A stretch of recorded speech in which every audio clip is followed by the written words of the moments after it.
Good morning बच्चों। आज हम पढ़ेंगे चिकित्सा स्थिति पोजीशन के बारे में।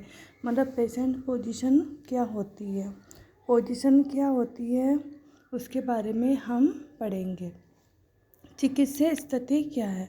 रोगी की इलाज, उपचार, जांच, सर्जरी की सुविधा के लिए विशेष प्रकार की स्थिति व मुद्रा और आसन प्रदान करना चिकित्सा स्थिति कहलाता है। मतलब क्या होता है, अपने रोगी के जांच के लिए, उपचार के लिए, सर्जरी की सुविधा के लिए हम जिस प्रकार उसको मतलब मुद्रा और आसन प्रदान करते हैं उसको हम क्या बोलते हैं, चिकित्सा स्थिति कहते हैं।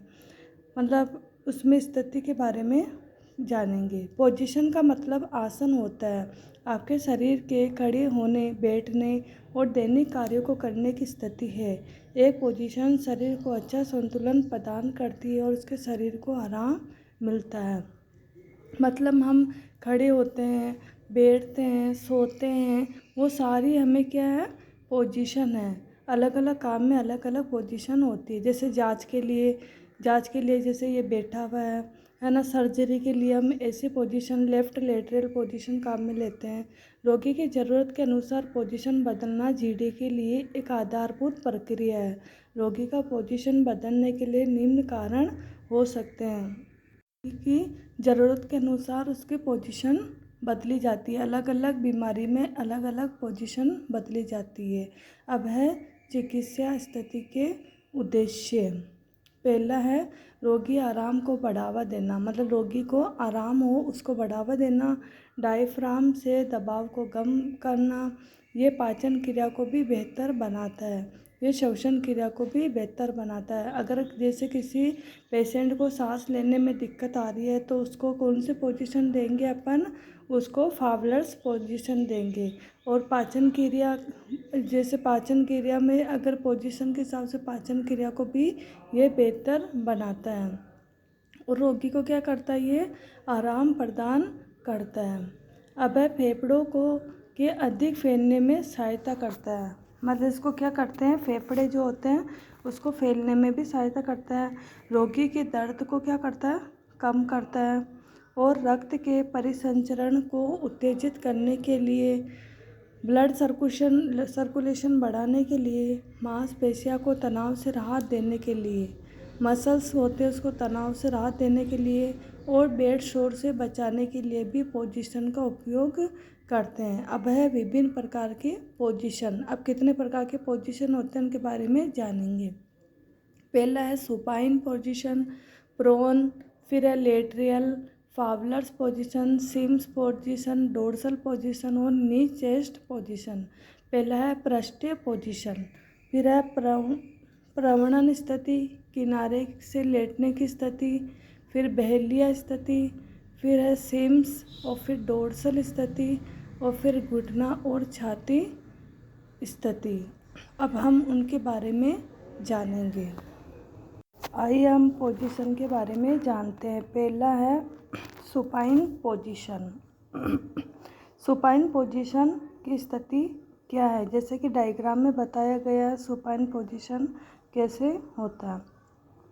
अब यह रोगी पीठ के बल लेटा रहता है, चेहरा ऊपर की ओर रहता है, सिर के नीचे से आराम दिया जाता है। किसमें उपयोग लेंगे, पेट और छाती के शरीर आकलन के लिए, रोगी को आराम के लिए, वाइटल साइन लेने के लिए, पुरुषों में पेशाब की नली लगाने के लिए हम सुपाइन पोजीशन काम में लेते हैं। अब है सुपाइन पोजीशन पृष्ठीय स्थिति क्या है। मतलब सुपाइन पोजीशन में सीधा लेटे हैं। प्रोन पोजीशन में क्या होता है, उल्टा लेटा जाता है।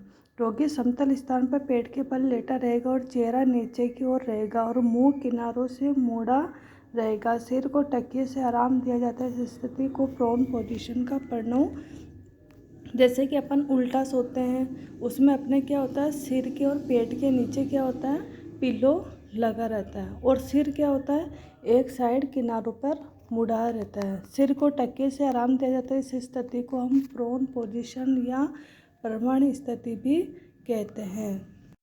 ये भी मतलब अलग अलग उसमें काम में लेते हैं। अब हम पढ़ेंगे प्रणव स्थिति का उपयोग। कूल्हे के जोड़ों को आकलन करने के लिए, छाती के पीछे भाग का परीक्षण करने के लिए, पीठ की कोई सर्जरी हुई तो उसे आराम देने के लिए, बेड शोर से बचाने के लिए, स्थिति बदलने के लिए, बेहोशी के बाद लार, बलगम, खून सांस नली में ना चला जाए संभावना को रोकने के लिए। मतलब कूल्हों का आकलन करने के लिए भी हम इसका उपयोग करते हैं और छाती के पीछे भाग का परीक्षण करने के लिए भी काम में लिया जाता है। अब है इसके निषेध। रोगी के सांस लेने में तकलीफ होने पर और पेट की सर्जरी के बाद इसका उपयोग नहीं लेते हैं। मतलब रोगी को सांस लेने में दिक्कत हो और सर्जरी हो तो नहीं लेते हैं। अब है लेटरल पोजीशन क्या है। जैसे लेटरल पोजीशन जैसे डायग्राम में बताया गया है, रोगी शरीर के किनारे से लेटा रहता है, ऊपर वाले पैर नीचे वाले पैर के ऊपर में रहता है और घुटना हल्का या मुड़ा होता है। मतलब क्या होता है वो, मतलब एक साइड लेटा हुआ रहता है और रोगी शरीर के किनारे लेटा रहता है, ऊपर वाला पैर नीचे वाले पैर के ऊपर में रहता है। अब इसका उपयोग पीठ और शरीर के उठे हुए भाग को दबाव से राहत देने के लिए, आराम करने के लिए और सोने के लिए।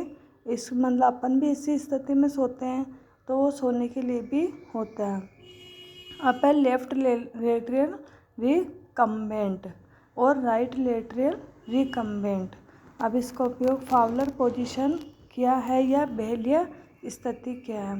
बेहलिया स्थिति किसको कहते हैं, फावलर पोजीशन को। दो प्रकार के होते हैं ये। फावलर पोजीशन, इसमें रोगी की लेटने की स्थिति को बनाए रखने का प्रयास किया जाता है। इस स्थिति को प्रदान करने के लिए बिस्तर के सिर वाले हिस्सों को ऊपर की ओर उठाया जाता है। क्या होता है, रोगी बैठा हुआ रहता है और इस स्थिति को प्रदान करने के लिए बिस्तर के सिर वाले स्तर को क्या करते हैं, जैसे कि अपन कुर्सी पर बैठे हैं, जैसे कि अब इसमें डायग्राम में बताया गया है। जैसे फावलर्स पोजीशन होता है, जैसे उसमें थोड़ा सा ये दो प्रकार के होते हैं, सेमी फावलर्स और फुल फावलर्स। अब इसका उपयोग किस में लेते हैं, सांस लेने पर तकलीफ़ होने पर उससे दूर करने के लिए। अगर हमें सांस की दिक्कत है तो उसको दूर करने के लिए देते हैं। उदर गुहा को खाली करने में सहायता करते हैं। पेट और जांघ की मांसपेशियों को आराम देने के लिए। अब इसका उपयोग किस में नहीं करते हैं, मस्तिष्क या रीढ़ की हड्डी में नहीं करते हैं। अब है सिम्स पोजीशन। सिम्स पोजीशन क्या होती है, इसमें रोगी आंशिक रूप से पेट के बल बाई करवट में लेटा रहता है। बायां कुल्ला और पैर सीधा रहता है और दाएं कुल्ला और दायां घुटना पेट की ओर मुड़ा रहता है। उसको क्या बोलते हैं अपन, सिम्स पोजीशन बोलते हैं। इसमें क्या रहता है, पेट के बल बाएं करवट में लेटा रहता है, जैसे कि डायग्राम में बताया गया है। वो मतलब उसका पेट तो ऐसा रहेगा और सिर इधर ऐसा रहेगा। अब इसका उपयोग बेहोश हो चुके रोगी में तरल पदार्थों के शोषण मार्ग में जाने रोकने के लिए होता है। एनिमा देने के लिए होता है।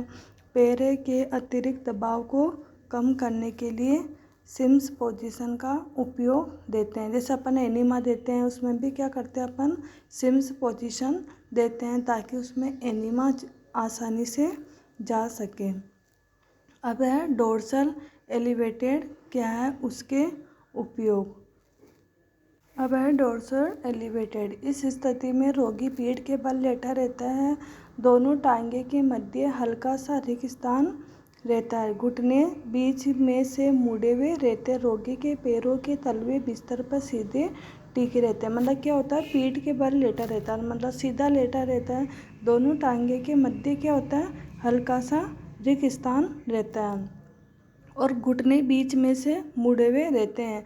जो घुटने होते हैं वो ऊपर उठे हुए मुड़े हुए रहते हैं। रोगी के पैरों के तलवे बिस्तर पर सीधे टिके रहते हैं। मतलब जो तलवे होते हैं वो सीधे लेटे रहते हैं और पैर थोड़े से क्या होते हैं, ऊपर मुड़े हुए रहते हैं। जैसा कि हम डायग्राम में जैसा डायग्राम में बताया गया, सीधा लेटा हुआ है, उसके पैर ऐसे मुड़े हुए हैं और उनके बीच में क्या होता है, गैप होता है। अब इसका उपयोग किस में लेते हैं, गर्भवती महिला में रेक्टल परीक्षण के लिए और रेक्टल सर्जरी करने के लिए। महिलाओं में पेशाब की नली लगाने के लिए भी क्या होता है, इसका उपयोग करते हैं। मतलब उसको कैटेटर बोलते हैं। पेशाब की नली को अपन क्या बोलेंगे, कैटेटर। उसको लगाने के लिए भी अपन इसके पोजीशन का उपयोग करते हैं। मतलब गर्भवती जो महिला होती है या जो महिलाओं के जो मतलब परीक्षण जो काम में लेते हैं, उसमें भी इसका उपयोग करते हैं। सर्जरी में भी इसका उपयोग करते हैं। जैसे महिला की जैसे डीएनसी करने के लिए है ना, इंटरनल भाग की वो जांच करने के लिए भी काम में लेते हैं। और ये है कैटेटर। Thank you.